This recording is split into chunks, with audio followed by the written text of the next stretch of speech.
Hello, everybody. Welcome to Qobuz Live on Thursday. I'm your host, David Solomon, and today we have got a really killer show, but we always do. Today we've got Ryan Richards from Sonos with us, and we'll be bringing Ryan on in just a few minutes, and we'll talk a lot about the happenings at Sonos. There has been some really cool stuff happening, and Qobuz is super proud to be the first company that is offering 24-bit playback via Sonos. So, all-time fan. I've had this stuff since the company was brand new, and still have about 7 zones of it.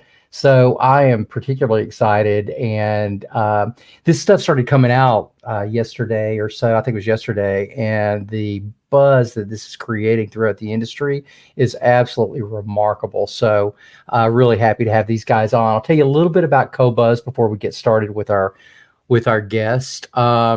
We have got now over 70 million tracks. We started out with 40 million. So to begin with, we had, quite a few people going, why don't you have this? Why don't you have that? And I was fielding these questions all the time.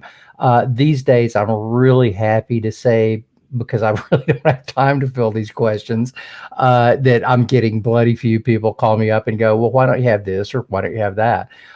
If we haven't already caught up with everyone, we will be very soon. And we're ingesting tracks, thousands and thousands of tracks, all throughout the every single week. And we'll have Sujan Hong on a little bit to do our music desk, and she'll tell you about a few things that are coming out tomorrow, and also some things that we've got featured on Sonos. So yeah, that's who we are. We're a high-res streaming company. And believe it or not, it's just not even very expensive at all, not compared to what it used to be for even streaming. These days, you can get as low as $12.50 a month instead of streaming at an MP3 or compressed level that really honestly doesn't allow your music to open up and breathe. You'll be able to get either full bit or high res straight on Sonos now for about $13 a month. And you may be paying, 10 now. If you are, you're dealing with about, and I'm not gonna go real technical on this, but these numbers should give you an idea. If you're paying around 10 now, you're probably somewhere around 320 kilobits per second, which is acceptable. It starts sounding like music around 320 kilobits per second. With the way that we've got with Sonos now, the lowest you'll hear is somewhere around 1411 kilobits per second. So there's a lot more information there, and you'll definitely be able to hear this through your Sonos product.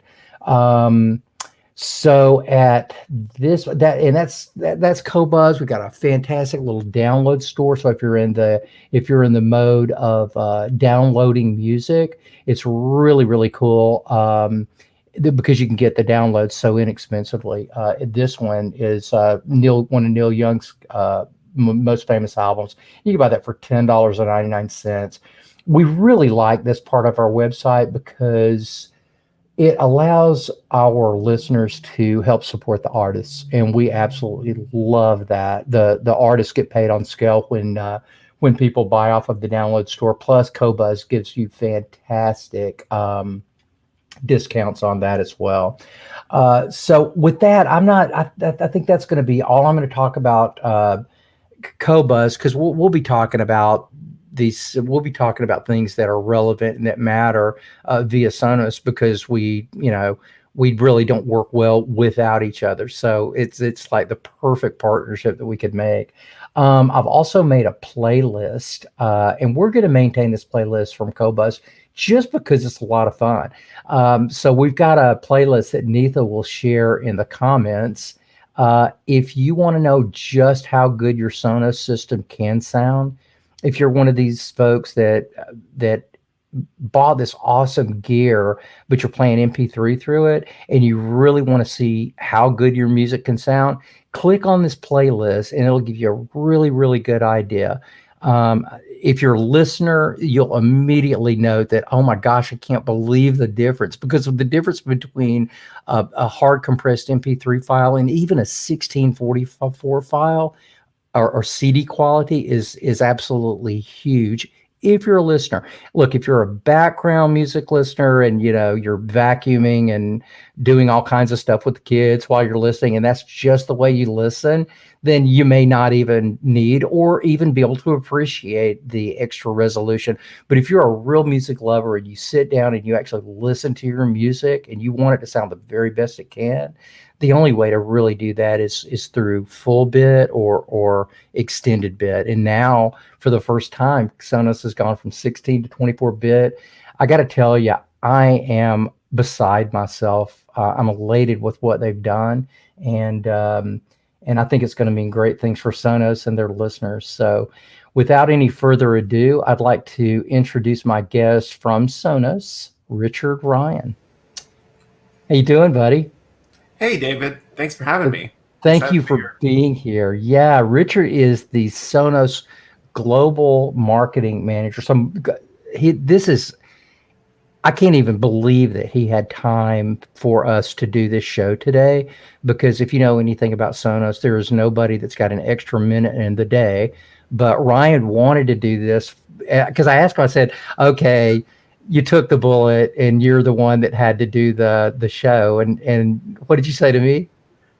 Oh, I was the first person they asked. I'm happy to do it. You know what? I get to spend an hour talking about music with you. That's not, that's a bullet. I don't do that every day. Yeah, that's awesome, man. And you've been with the company now for 7 years, right? That's right.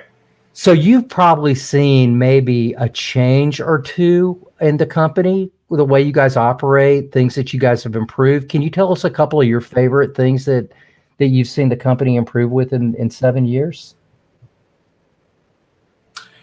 Yeah. I mean, I have been able to witness a really exciting evolution in the company over my time there. I think when I started, we had just launched Play One, which you'll remember, David, was our at the time that was our entry-level speaker. It was $199, and it really kind of catapulted the company into a bunch of new people's homes and set off a whole wave of growth and excitement for us, because it was really accessible. It was small. It went anywhere in your home.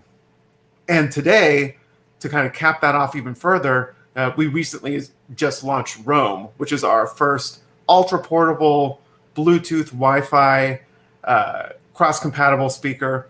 And so that speaker really takes Sonos anywhere. So a nice little kind of arc there from a speaker that let us go into anywhere in the home to a speaker that lets us go anywhere in the world.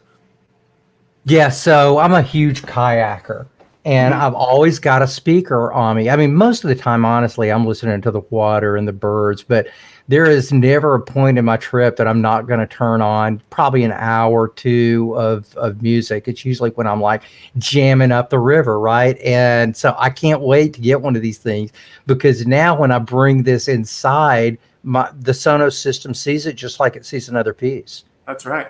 What a cool idea, and what a cool twist on an ordinary Bluetooth speaker, right? Because I mean, frankly, who is not putting out a Bluetooth speaker these days?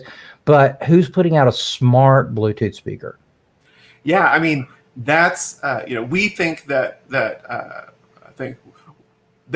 Roam is the smartest Bluetooth speaker out there, and it's also the smartest Sonos speaker too. There's a ton of not just all the classic Sonos goodness in there, but a lot of new exciting features. The speaker automatically tunes itself, which I think, for especially folks into Qobuz and into music quality, that the fact that wherever you go, we use a technology that we call Auto True Play, and wherever you put your Roam, it's going to sense the environment around it and automatically tune the speaker so that you're getting the best sound. Oh, something, I missed that. I did not. Oh, that's fantastic. So it's got a little mic in there that it does a little bit of basically room or acoustic correction for you. That's right, room or anywhere. So that's that Auto True Play process will work, outdoors, at a picnic, on a kayak, anywhere you put the speaker. That is okay. That's amazing. I totally missed that. So you didn't probably even have to put it in the product. You could have probably saved that for version 2, because I was all in as soon as you said As soon as you bring it inside, the Sonos system connects to it and it treats it just like another speaker. Yeah. That's fantastic. And we just got a new deck in the back, which is like a perfect place for a speaker like that, right? So Right. It yeah, is. that's really neat. Um, and then you've got another product too that I think is going to really, really line up with what we're doing. Uh, as much as anything else because it really allows so much expansion and it's so diverse, which would be the new Port. I want to call it the Connect. I want to call it actually I want to call it the ZP90. Really modernized, right? Because that's how long I've been with Sonos. I've still literally got 3 or 4 ZP90s that are hanging out here. One of the things that have impressed me the most about the company is that if I owned Sonos, the ZP90 would have been gone. But you guys continue to support it and continue to. It's like, oh, there's Sonos people. We want to try to make this product go as long as we possibly can. When's the last time you had a 10 or 15-year-old computer? Yeah, I don't know. Actually, my mother-in-law does, and it's not pretty. Well, it's like my dad. He's still got the flip phone, but I mean, like normal people, right? Nobody keeps a computer for 10 years because, the stuff stops working. Oh, sorry, this won't work on your platform anymore. There's just too many advances. But it's really nice to see a company that even after 15 years is still supporting legacy product. And here's something that I think a lot of Sonos users don't know, because I've talked to a boatload of them that don't know this, that, well, you know that this thing will play 1644, right? It'll play full CD quality. Well, no, it won't. Well, yeah, it will. And bottom line, it always has. So at the time that it came out, this was an absolute, just a piece that everybody wished they had. And you guys had like 10 years. Sonos was literally the very first company to come out with any kind of a mass market plan that would allow normal people to be able to stream. And this was even before streaming was really getting going, wasn't it? Yeah, I think Sonos integrated our first streaming service maybe in 2007. I mean, really ahead of its time, well before people were streaming at all.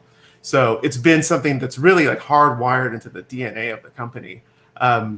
That the founders really believed that streaming was the future, and boy, were they right. And so it's always been critical to us to support as many streaming services, as many choices as our customers want. So when I first started with Sonos, the way you did it, if you were gonna do it right, is that you would take your whole CD collection, you would burn it into a hard drive. The Sonos would see that on the network, and that's the way you would play your music. I mean, I did it for, gosh, it had to be 7 or 8 years, maybe more than that. And got really, really good at ripping CDs and finding the metadata, and then inevitably heartbroken because the hard drive. This was pre solid state drives, and even solid state drives will fail. But these things would fail on a fairly regular basis, like maybe once every 3-4 years. You walk in and you're going, where's my music? The first time it happens, you go, oh my God, I gotta spend another 6 months burning my collection in again, right? And you do that, but then you get super smart and you go, well, I'm very smart. I'm going to back up my hard drive, and then you back it up, and then the one that you're using goes out. You replace it with the one that's exactly the one that just crashed out. And all of a sudden, half the metadata is not showing. It just never worked. It used to make me crazy. So my message here is: don't burn your collection in. Unless you're a masochist, don't burn your Don't rip your CDs, because it's just gonna break your heart at some point. The ones I will say rip is the ones that aren't available on streaming. Otherwise, why do it? We probably got it in 24-bit, and you've got it in 16-bit. So there's just really not much reason to do it unless you just like it as a hobby, and nothing wrong with that. Yeah, I think you just said it, but even fairly recently, there was some kind of reason to do it because a lot of the streaming services were not streaming CD quality. Still, most don't. And so, for those people who quality was really important to them, if they wanted to get CD quality, you had to have the files from the CD. Luckily, that's not true anymore. Yeah, yeah.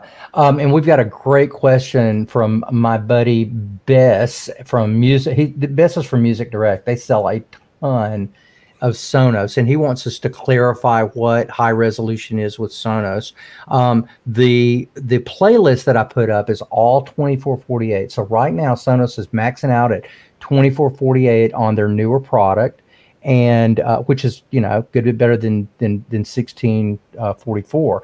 So that's the way that it'll work on Sonos. If Sonos sees the 1644 bit perfect, 2416 bit perfect, 2448 bit perfect. Above that, it's converted to 1644, but at least it's 1644. 1644 sounds fantastic on Sonos.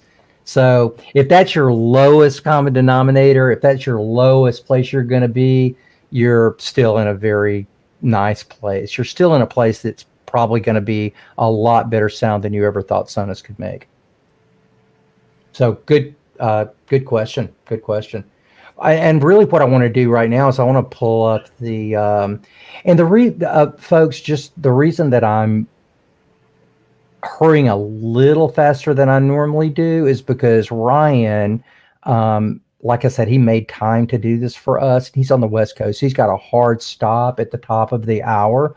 So I'm going to try to get through this information as quickly as possible, answer as many questions as we could possibly answer, and get Ryan out of here on time. Before we go any further, I do want to let you know on behalf of Sonos and our thanks and admiration to Sonos, we're going to give away 6 month trial free subscriptions to Qobuz to some folks. So all you have to do is hop on, interact with us in some way, and I think Neetha's got a little link right there. So if you want to enter the giveaway, just click on that link and it'll take you to a page and you will automatically be entered. Good luck to everyone. So Ryan, you've had Qobuz now for how long? Oh God, I've had it for maybe 4 or 5 months. I think when I first talked to you guys set me up with an account. And what do you think? And I promise you, I'm not looking for anybody to blow sunshine up our skirt. But what do you think? Can you hear the difference? Is it more enjoyable to you? Yeah. First of all, I think one of my favorite things about Qobuz is you guys are real. You guys are real music nerds, and the passion that you have really comes through in the service, in the choices that you guys make, in the playlists you curate, in the editorial. There, I'm gonna reveal a little bit too much about myself. Like you guys, when I fired it up, there was an Italo disco playlist that was on the front page, and I was like, this service is for me. Like these guys are, these are on my wavelength. And like you said, like the quality is great. At the time when you guys hooked me up, we were still streaming 16-bit. We hadn't switched over to 24, but even so, it sounds incredible. Yeah, 16-bit through Sonos sounds so good.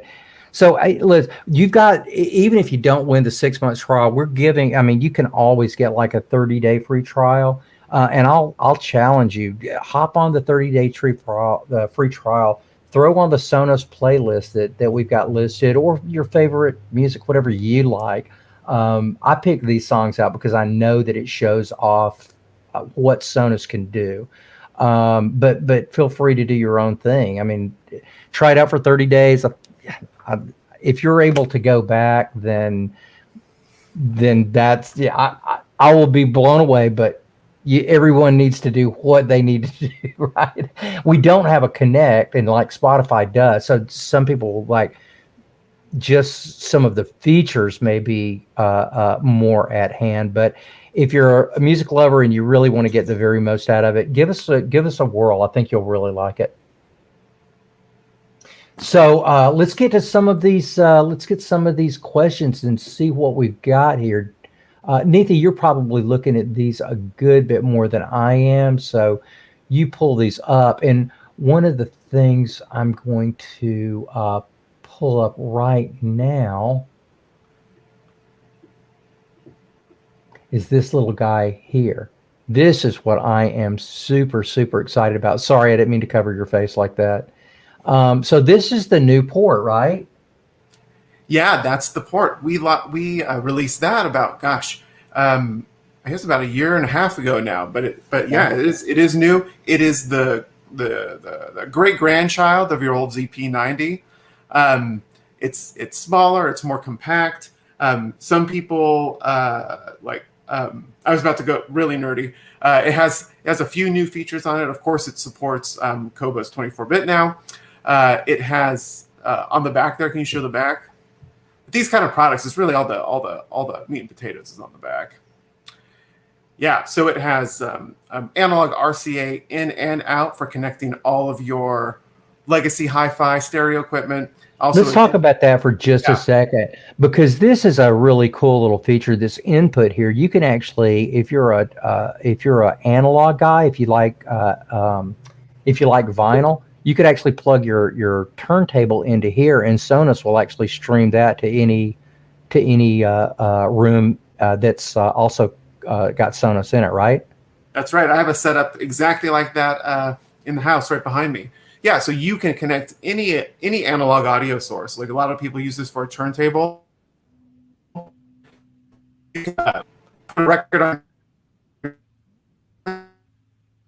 Yeah, see, in California, they don't have good internet service, so I'm going to have to kind of take it over from him. But as soon as he gets done glitching out, we'll get him back. Are you still there? Okay. What he's basically saying is any analog input you'll be able to throw into this input and put it all over there. So even if you've got like a little tape deck or whatever, I can't imagine you want to put a tuner in there because Sonos got a great radio. But you there? Did you get back? That's okay. Oh, are you? Good. Then tell us about the output. I think I might have. Okay. So it has two outputs. It has a stereo analog output for connecting to like a receiver or other hi-fi system, and then also a digital output. But it also will. Yeah, you're cutting out. So the analog out, that's already got a really nice D to A converter in it, and that'll plug right into any input, any auxiliary input on your preamplifier or your receiver. So really all you need is, like, if you've got a hi-fi system, if you've got a stereo system, is this piece and a phone or an iPad or something to control it with. And that's it. Literally, that's it. I will say that if your Wi-Fi, the one downside to Qobuz is that if your Wi-Fi is just able to do sort of compressed streaming, it may skip with Qobuz. It's a lot more information. So if you have the ability to plug this up, there's an Ethernet input on the back of here, just a plug that you would plug from your router right into there, and that will always give you a better stability so that you don't start glitching out. And let's see if Ryan is unglitching now. How are you, buddy? Am I back? Yep, you're back. You're back. Can you tell them about the digital output?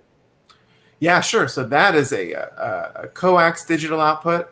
It's also compatible with it'll be compatible with a optical adapter. So you can use that with any kind of stereo equipment that has a digital coax or optical input.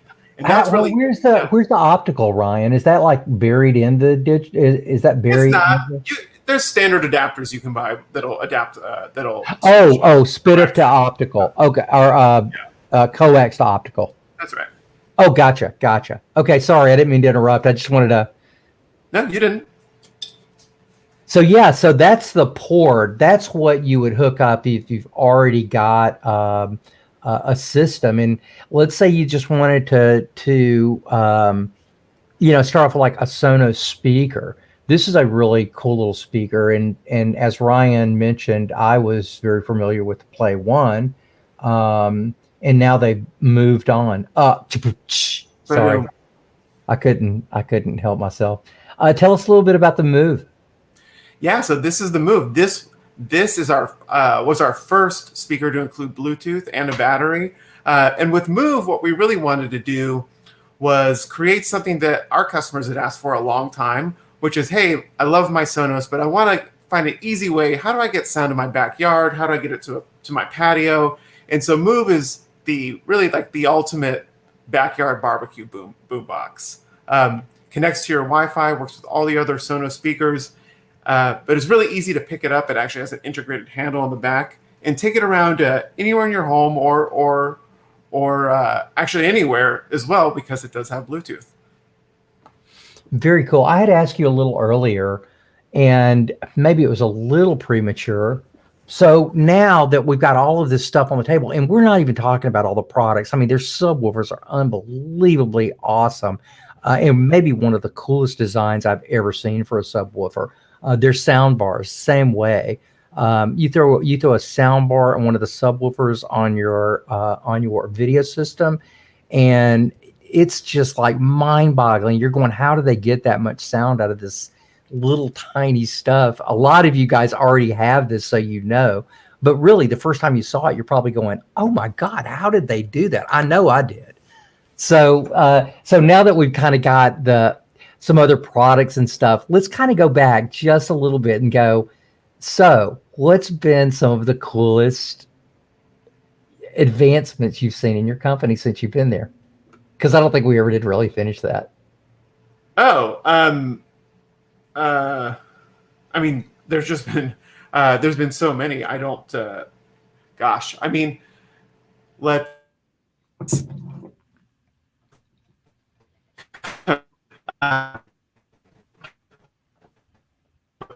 Last year we launched.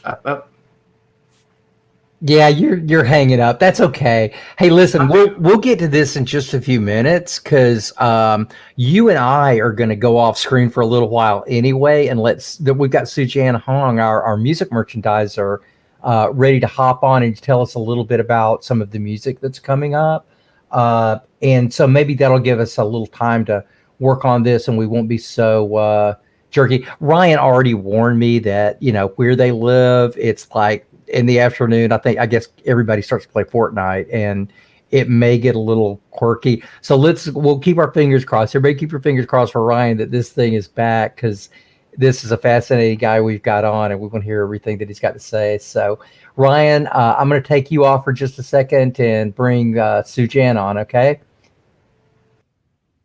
Okay, everybody, it is time for so many of your favorite sessions today. So many times Sujan can't make it, and thank goodness she could make it today. We love it every time she can. So let's bring on Sujan Hong. Sujan, how are you doing? Hi, David. How are you? Been kind of an exciting few weeks, hasn't it?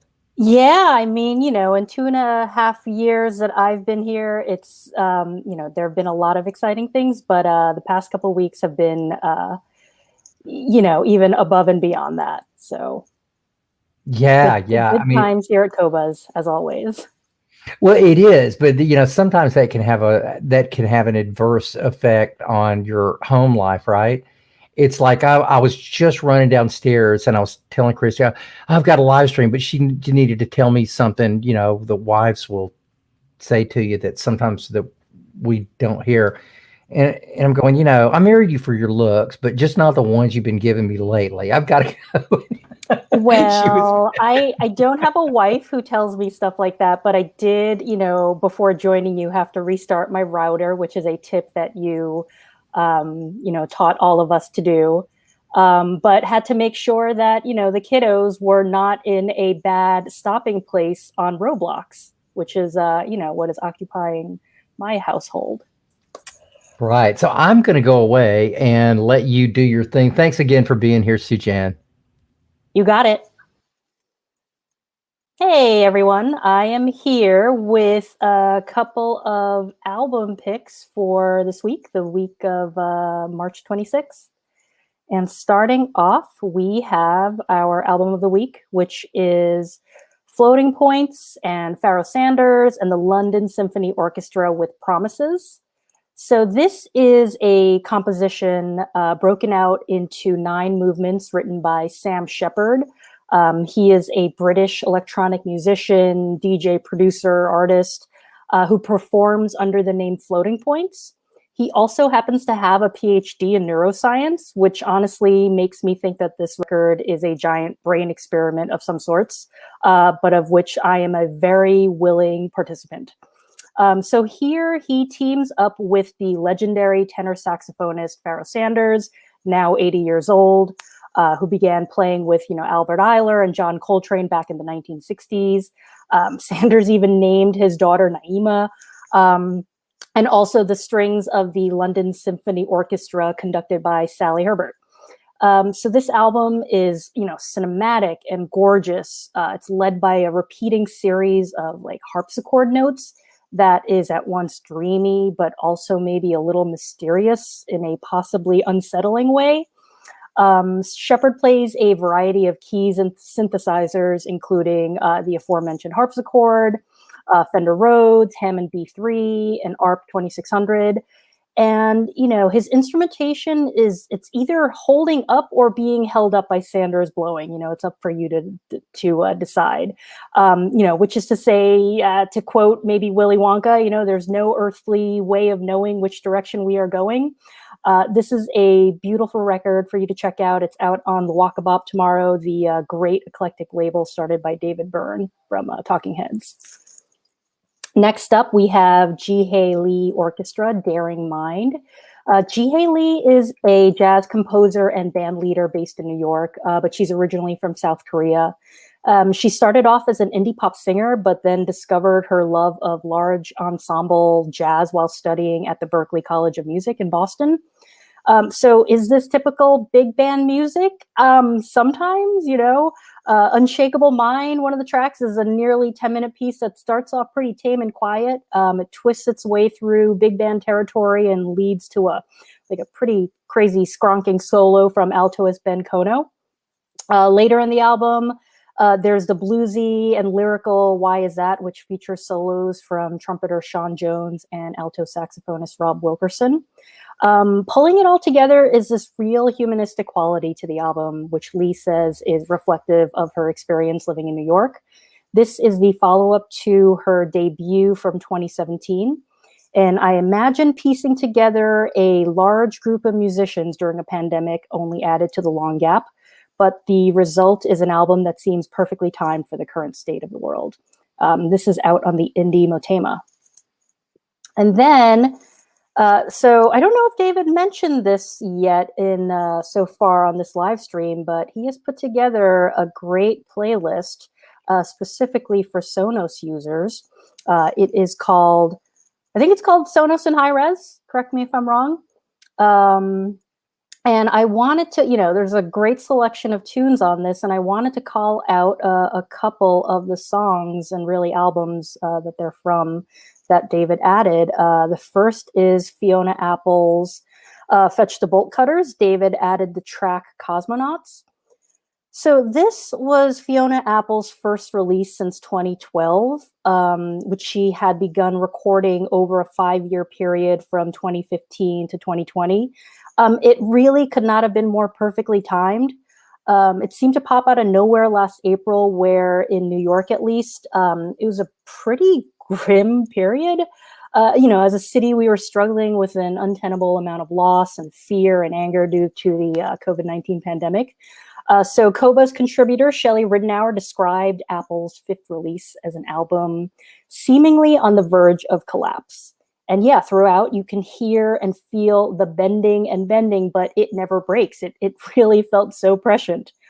I remember thinking that Fetch the Bolt Cutters was like one of those Snuggie blankets. I'm not sure what those are called. They're probably different brand names, that get sold on infomercials or in the basement level of a Bed Bath & Beyond. But, you know, just something that you could wrap yourself in and feel comfort in at a time where like nothing felt comfortable, nothing felt right. You know, this album just felt so right. So I'm not sure if I would have had the same initial reaction to Fetch the Bolt Cutters had it not been released at any other time. But, you know, a year later, I continue to return to it. And now, as you know, that light kind of seems within reach, I think it's more of Apple's humor and wit that comes across acutely in this. So that is a great selection from David. And then next up, we have REM's Automatic for the People. The track David chose was Drive. So this came out in 1992, and basically, you know, what do you do in response to your mega breakthrough album? If you're REM, you start a tour hiatus that would go on for, you know, 6 very long years, and you start recording the antithesis of that mega breakthrough album. So after 1991's Out of Time catapulted REM from, you know, from a famous rock band to basically the rarefied air of, you know, the biggest rock band in the world, perhaps. They made a record full of dirgy mid-tempo ballads, you know, contemplations around loss and mourning, you know, basically a complete reversal. But, you know, some of my favorite elements of Automatic are the string arrangements from Led Zeppelin bassist John Paul Jones. Even on a song like The Sidewinder Sleeps Tonight, which is probably one of the sillier songs REM has ever written, and which I personally love, even though, according to guitarist Peter Buck, it's a bit of a throwaway track. The sweeping strings are a great juxtaposition to the often nonsensical lyrics, and you can just hear them so wonderfully on this, you know, remastering. And then one of the final tracks is Night Swimming, among the most beautiful songs in the REM catalog. The strings combine with kind of an uncomplicated piano part to create this undulating melody that mimics the you know, gentleness of the water Michael Stipe singing about. This is REM at its peak. They're flexing their muscles, but some really unexpected ones. So we're really excited here at Qobuz to be able to bring high-res audio to Sonos users. Definitely check out the playlist. There's a bunch of other great tracks for you to listen to.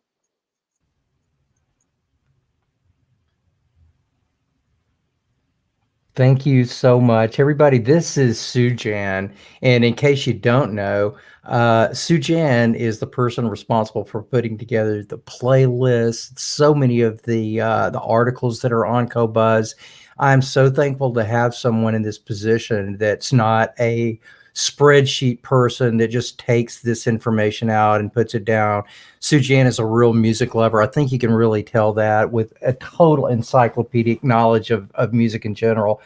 I absolutely love talking to her about music, and this is my favorite section, as well as I know it's a lot of people's favorite section, because after this, for days, people are going, "Oh, Sujan was right. Oh, this cut was so cool. I never knew this about that album." Or so this is the person that we've got that puts all that stuff together, and we are so lucky to have her. Sujan, thank you for being here. And on the first album, you had me at Hammond. As soon as you said that, I'm going, okay, I'm writing this down. Can't wait to take a listen to it. Indeed. Yeah, no, I'm that gets me every time as well. So if that's the hook, I'm there. We had a post on Music Matters. This had to be maybe 6 weeks ago or so, but we were talking about what's your favorite Hammond album or what's your favorite Hammond cut, and we must have had 100 people reply with these just really cool Hammond cuts.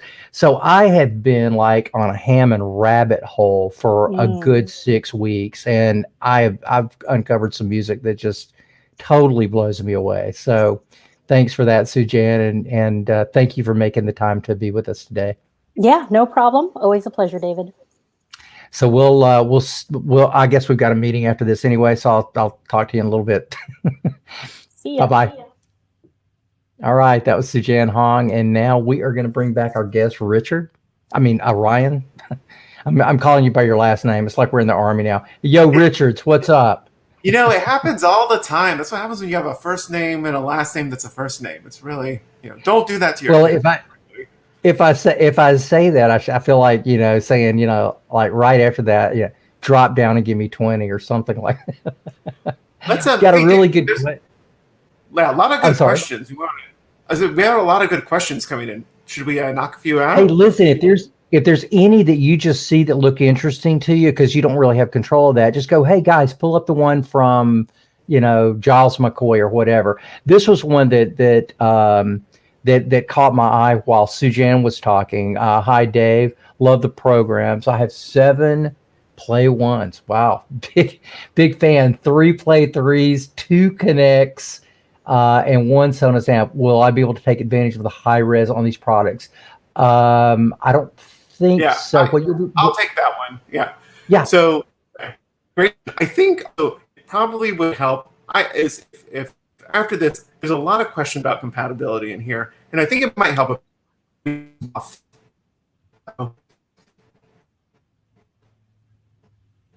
You're cutting out, buddy. We missed that. Your suggestion was going to be.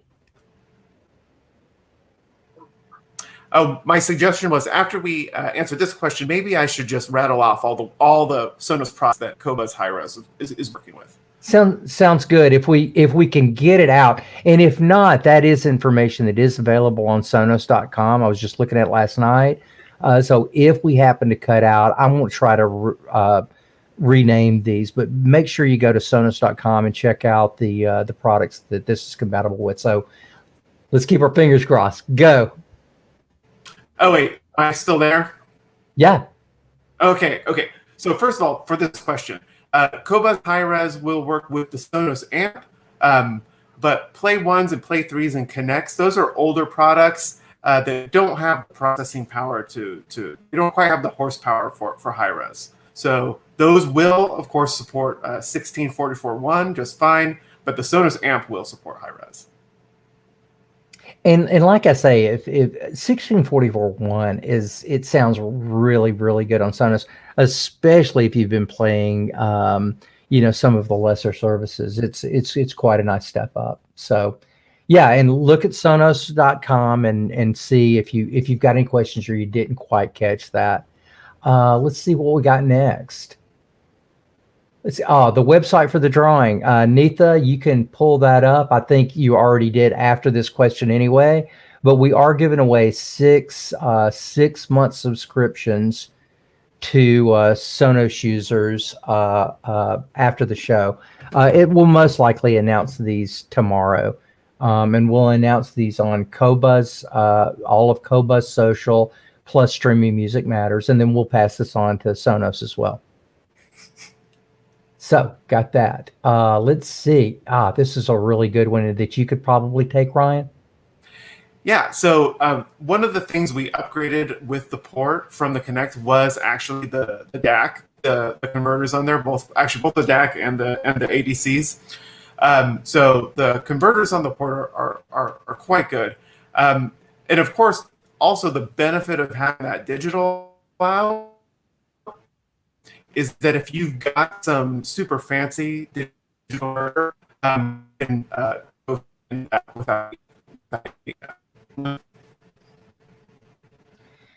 So I think what Ryan was saying, the digital out, if you do have a really good D to A converter that you like, sometimes they're in they're in your amplifiers that are already built in. And it's really, really easy to see which one you like best. So you can take the analog out of the Sonos, plug it straight in, and then take the digital out, plug that straight into your integrated if it's got a DAC, and switch between the two and see which you like better. But that is a really, really great feature because some of our folks have got like crazy DACs. I've got a DCS Bartok sitting right next to me. I'm probably going to use the Bartok, but the numbers are the same. The same ones and zeros are used with any DAC, with Sonos DAC or with an outboard DAC. Let's see if you're back with us, Ryan. I am 8-bit flea. I completely agree. I do need better internet. Hey, listen, that's okay. Listen, this was kind of a tough one when you don't have, but thank you so much for bearing with us. We've only got about another 14 minutes, and if we start dipping a little bit, we'll maybe call it a few minutes early. But I really appreciate you being here, and we appreciate the audience being here. Let's see. I think that's the same question. It is. Let's see if this is one. I missed the start of the show. How about a combination of Play One? I think you just answered this. An ARC home cinema setup in combination with high-res audio. I read that Play One. Okay, you really already answered that. Okay, what have we not done? I'm sorry. Yes. Sorry, I kind of. Yeah, the port does create Sonos Net if you. We're gonna end up answering this, and because 14 more people hopped on Ryan's internet playing Fortnite or whatnot, I think we're gonna go ahead and say goodbye to Ryan. But if you can hear me, buddy, and if you're still there, I can't tell you. I think we got most of the questions answered, but check back on the social and help me answer the ones that we didn't get answered, and we'll work together on that. How does that sound? Thanks, David. My apologies to you and to everyone watching. Hey, listen, no apologies necessary. We just appreciate you being here. We certainly appreciate everything that Sonos has done for this industry over the last 15 or 16 years. God, it may be more than that now. Oh, Lord, it has been more than that. I'm getting way old. Since 2004. 2004. Oh my gosh. Okay, since 2004. That's about when I got it. So I just wanted to thank everybody for being here. If you got any questions, make sure you ask them. We'll get to them as quickly as we can. Certainly by tomorrow, we'll have not only those answered, but also the winners announced too.